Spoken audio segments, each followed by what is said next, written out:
women tend to wait for permission, meaning wait for someone to tell them they're ready, wait for someone to hand them a title, wait for someone to hand them responsibility, wait for someone to hand them whatever. Instead of owning their own career journey and taking initiatives and being proactive about it. It doesn't matter what is your role, what is your title. You can exercise leadership at every single level, even if you're just starting out. Welcome, my fellow humans, to the Multiverse Leadership Podcast. Today, I'm thrilled to have Limor Bergman on the show, an executive career coach and tech leader. Currently vice president of the International Coaching Federation Israel chapter and host of the From a Woman to a Leader podcast. Limor, welcome to our podcast today. Hi, Justin. Thank you so much for having me here today. Yeah, it's great to have you on here. Likewise. So to get us started, I would love to kind of take the audience a little bit on your journey for what got you from where you are today and doing what you are to help women today. Sure. So I guess my journey started as, I guess depends how far you want to go, but my career journey started, I started computer science and I started working as a software engineer and eventually figured out that I wanted to pursue leadership and then started LinkedIn. I actually became a manager just after maternity leave of my second child. I have 4 children altogether, and I fell in love with leading teams. I really enjoyed that. Really enjoyed leading engineers, and I've done that for quite a while. Like 10 plus years. I don't remember the exact amount of years. And while doing that, I had a growing passion for supporting women. So I was, for majority of my career, surrounded by men and not so many women. And especially as I grew up in my career, I saw less and less women in leadership and executive roles. And I had a growing passion to have more women, to support the women that I managed, to hire more women. And I started mentoring, just pro bono, and enjoyed that greatly. And eventually that led me to realizing that that's what I want to do, that I want to help other women, which eventually led me to becoming a coach. Awesome. That's a wonderful journey. I'm curious to ask you, 2 questions. What is the difference between leading engineers and why do you think so many women are in technology or leadership? So what is the difference between what? Leading engineers to what? Yeah, leading engineers versus other types of people in industry. That's a great question. So engineers are very smart people, think logically. And a lot of times the challenges is because when you manage very smart, intelligent people and they have a lot of opinions, some of them have very strong opinions. Yes. It sometimes gets tricky, right? Because, and especially, I've seen that, Justin, even with the younger generation, authority doesn't work that well. Right? Authority doesn't work that well, and they have opinions, they know their stuff, they are confident. So you really have to lead from, a place of servant leadership and listening and not using authority as much. Kind of that's what I've found. I feel that. You feel that too?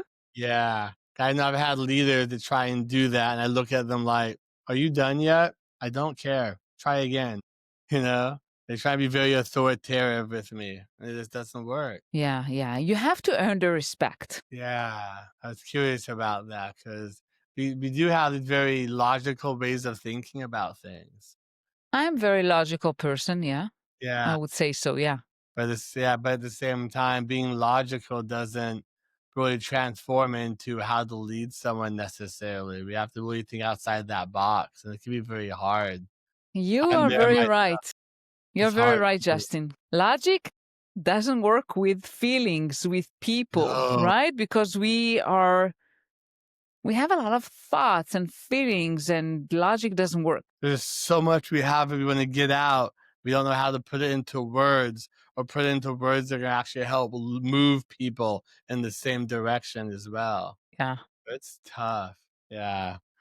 So leading back to my second question, why do you think that there were not a lot of women in technology or leadership roles as you were coming up into this? Yeah, I don't know 100% why. I can guess though.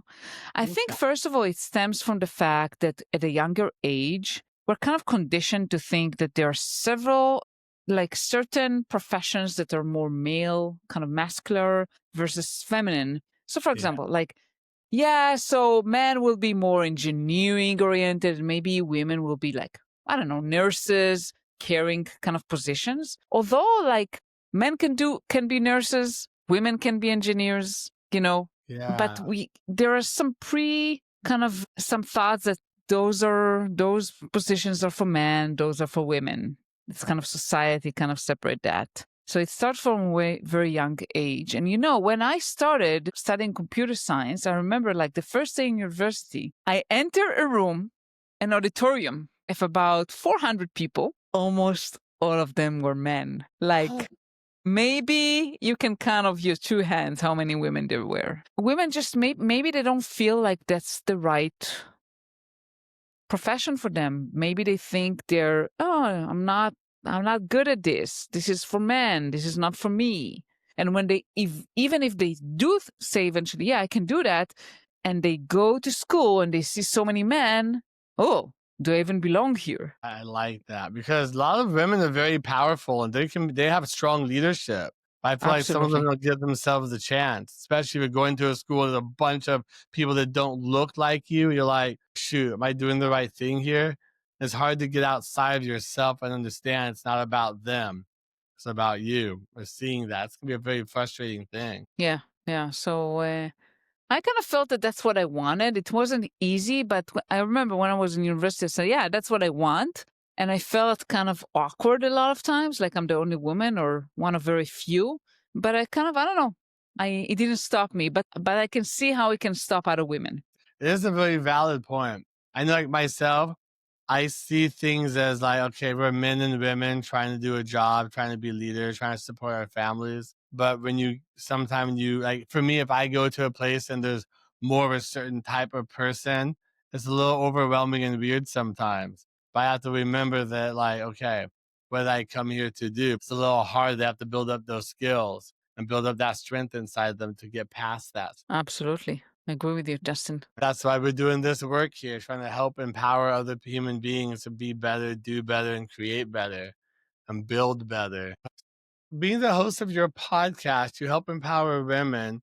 What are some things or advice you can give other women out there on our podcast to kind of help them understand that they are going in the right direction, to not give up, to keep doing what they're doing, to keep trying? Yeah, so I started my podcast about 2.5 years ago, and my podcast is like yours. Like I interview other women, and the reason I do that is exactly that. I want to bring other women to share their stories, to share their struggles, so women listening can see, oh, there's nothing wrong with me. I'm not the only one facing those challenges. Oh, actually, she faced the same challenges I do. And that can vary, right? That can vary depending on the specific story of a woman. So what I can say is that find women to support you, other people to support you when you feel like maybe, oh, what am I doing?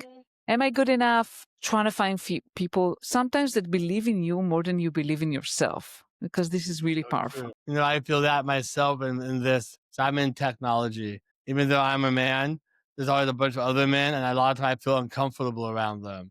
I don't always believe in myself being around them. I always feel like, "Oh, this guy's smarter than me, or this person knows more." But I always have to remember that I'm on my own journey and that I'm where I am, but I have to build the skills up to get to where I want to be, you know? Yeah. And you mentioned a very important thing, Justin. I think, comparison, I always say comparison is the enemy of confidence. And Yeah. this is very dangerous to start comparing, and we cannot avoid it, right? As human beings, we tend to compare Frustrating. ourselves all the time. And the thing is, no one is identical. No two human beings are identical. Right? Every person is different. Every person has unique skills. And even if you do the same job, you're probably going to be better at some aspects, and someone else is going to be better in different aspects. And the problem with comparison, that it tends to be very biased against us. So we tend to compare ourselves. Oh, this person is better at whatever it is than me. But we don't look at what we are better than them. And then we say, actually, this person is better than me. What am I doing here? Am I good enough? But each person brings something else, something unique, something valuable. I love that. So let me ask you this. Is it me comparing myself to them or them comparing myself to others? Say, for example, like I see this out in the world a lot, where say you have a boss and they're like, oh, hey, well, this person knows how to do it. Why don't you? Or we're going to bring this person in to take care of this because we don't think you can do it. And then you start thinking in your mind, okay, maybe I'm not enough for this. Maybe I don't know what I'm doing. You start to second guess yourself. Is that something in me that I need to heal? Or that's something that they're going to always be doing to me, but I'm seeing it from those different eyes or not understanding it? Well, I would say if a manager tells you something like that, they are not a great manager, because that's not a right approach to tell someone, oh, this person is better than you. How come they can do it and you? It's already killing your confidence and not helping anyone. Yeah. The better approach would be to think about, okay, this is what I expect you to do. Those are the gaps I see. Let's figure out why and how I can help you and how we can work on that. So it's always about you and what can you do, rather than you compared to someone else, because someone else may be doing some things better because I don't know what. Maybe they're better, faster. Comparison is not good, even as a manager. That's like, I would start comparing my children, right? I would say, oh, how come he's so organized and you're not? Well, they're two different people. My mom used to do that all the time. It was so frustrating. Yeah, right. It's frustrating. And Yeah. as parents, it's hard to not do that. But I try not to do that also with my kids. So it's like, don't start comparing that, especially as a manager, if there are any managers listening here. Yeah, that's the worst thing you can do to someone. Say, how come he's doing that and you're not? Focus on the person. Yeah, I've heard that a lot in my life at different jobs. And also I realized too, I didn't have a lot of self-respect or self-worth at those times also. So anything they said to me, I was like, oh, I believe you. Oh, I believe you. You must be right. You're above me. You know, it took me a lot of time to learn that that's not the case. And I bring my own value to the table. And in that retrospect, if it's a men or women, like you're saying earlier, we all bring value to the table of what we're trying to do, but we need to have belief in ourselves that we're worthy of having that value. That can be very hard for a lot of us, especially in fast-paced environments like technology, where it's just so fast. You have to know so many things, build so many skills, and you have to be able to pivot at any moment. It's like it can be overwhelming. For sure. For sure.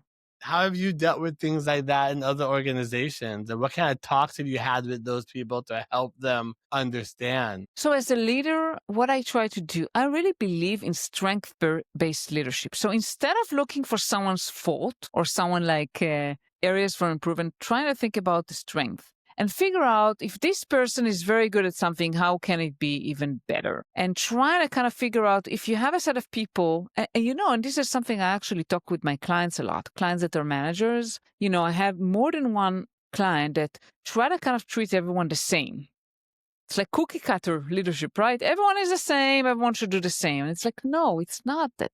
No one is the same. Every person is unique and you have to treat them uniquely, and you have to figure out where can each person contribute? Where is the best place for this person to shine? What can they do that will hone into their strengths, rather than trying to fix everyone and try to make everyone the same so you'll get mediocrity, right? Instead of trying to excel. So I think my approach is always figure out the strength of each person, how they can bring the best of themselves in that. Hey, my fellow humans, sorry to interrupt your video, but if you're looking for more ways to protect and empower your healthcare practice, we would love to help. At ITCMD, our mission is to simplify IT, boost security, and support your compliance journey with a human touch, so you can focus on caring for your patients.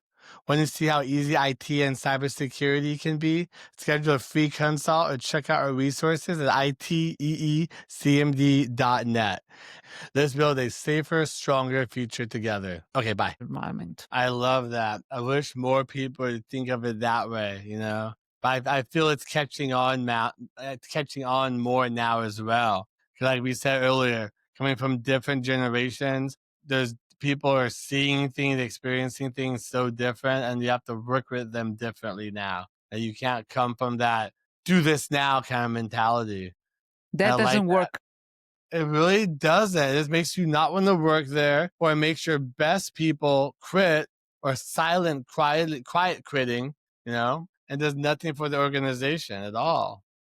That's really quite sad. I see it quite a bit. Do you recommend, like, say if someone works for an organization like that right now, like, is it better for them to just quit that job and leave? Or is there anything that they can do to help develop that organization's restructuring of how they do things, how they approach people? I think it's worth trying.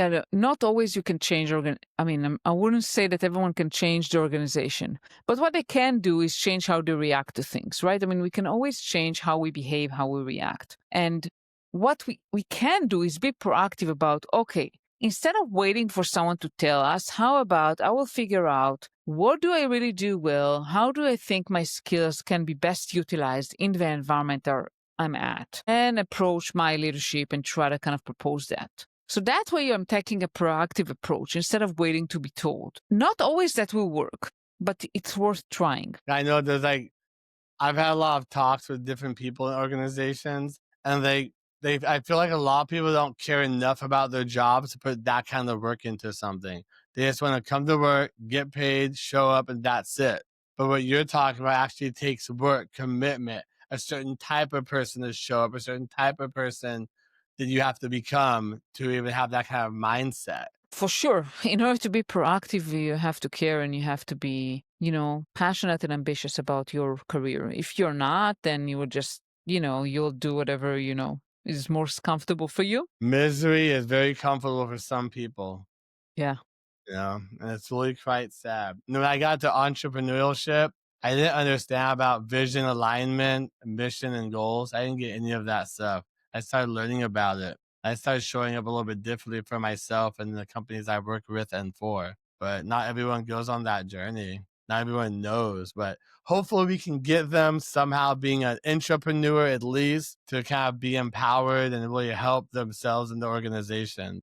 I'm curious, on your podcast, when you bring people on there and talk with them about these subjects, what are some common threads or some common things you hear over and over, and how do you help them adjust those things? So one of the common things I've seen with women, both the women I coach and also guests in my podcast, is women tend to wait for permission, meaning wait for someone to tell them they're ready, wait for someone to hand them a title, wait for someone to hand them responsibility, wait for someone to hand them whatever. Instead of owning their own career journey and taking initiatives and being proactive about it. And I've faced that too in my career. And when I realized actually I can be proactive, I can do more than what I'm being told, I started growing.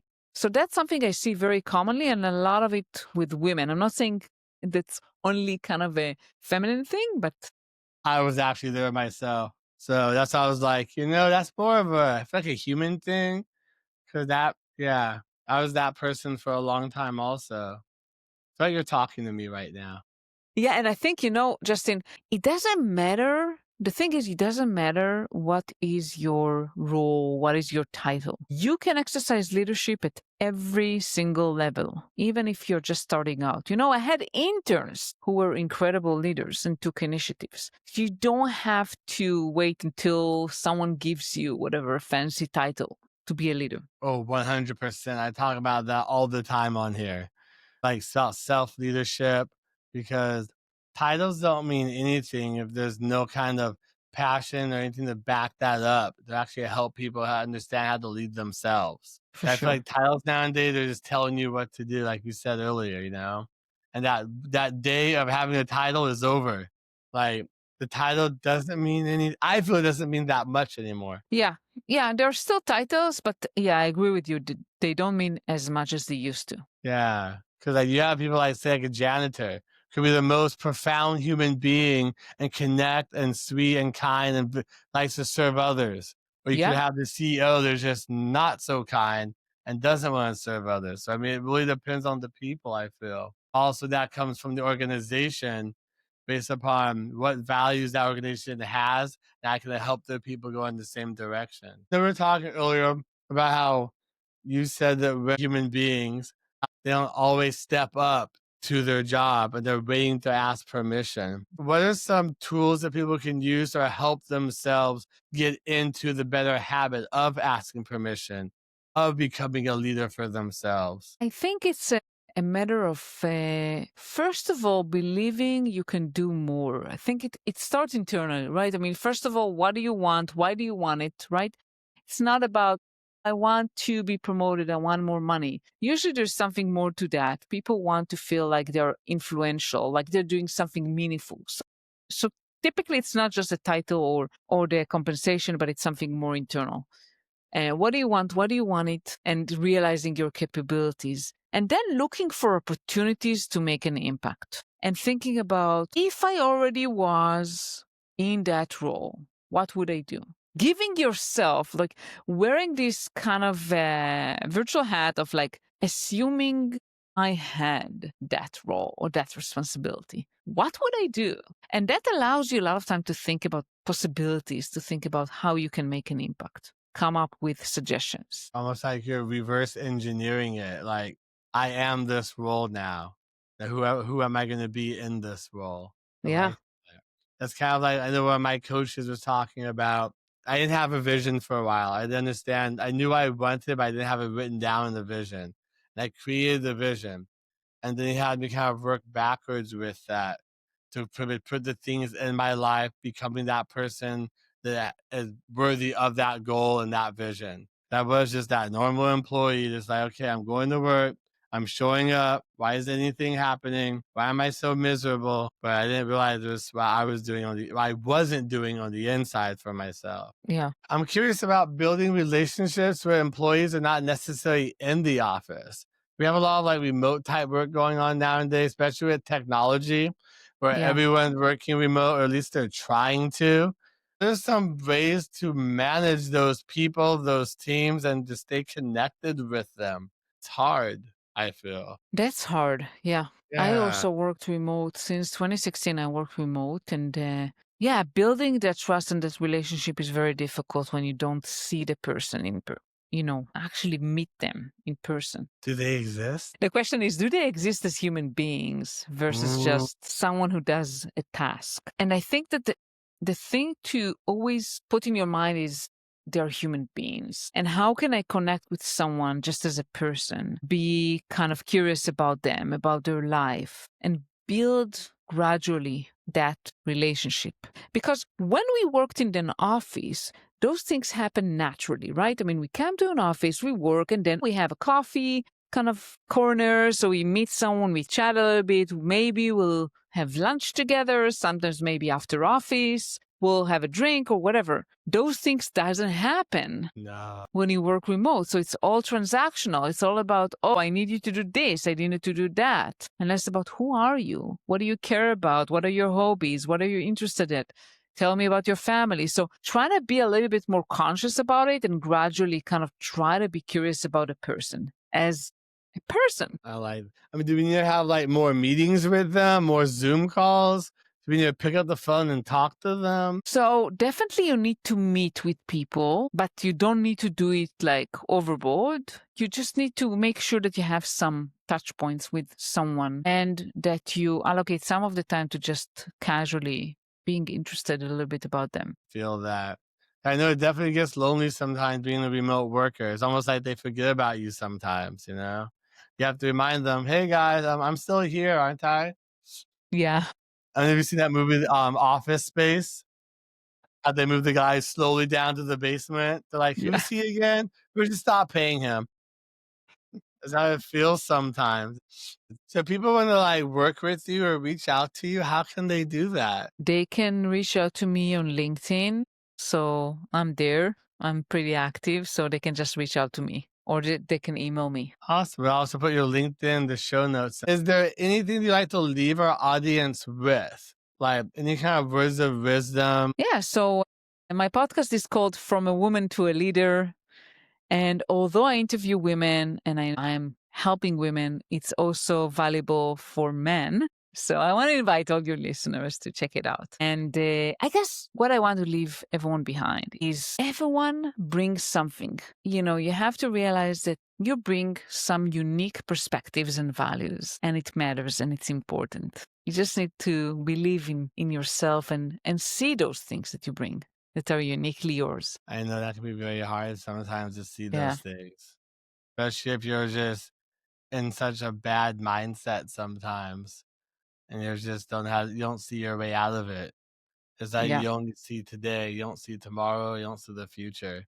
It's tough. Well, Limor, I want to thank you for coming on here today. Absolutely. Thank you so much, Justin, for having me. One last question, and that is, what does it mean to you to be a human being? Human being is a creature with a lot of emotions. So being emotional, having feelings, to me means to be a human being. We have emotions? A lot of times we try to suppress them, but we do. We're very emotional creatures. I love that. We really are. And I went through a long time trying to do that myself, just deny my feelings and emotions. But like it wasn't really working very well. It Yeah. would come out as other things,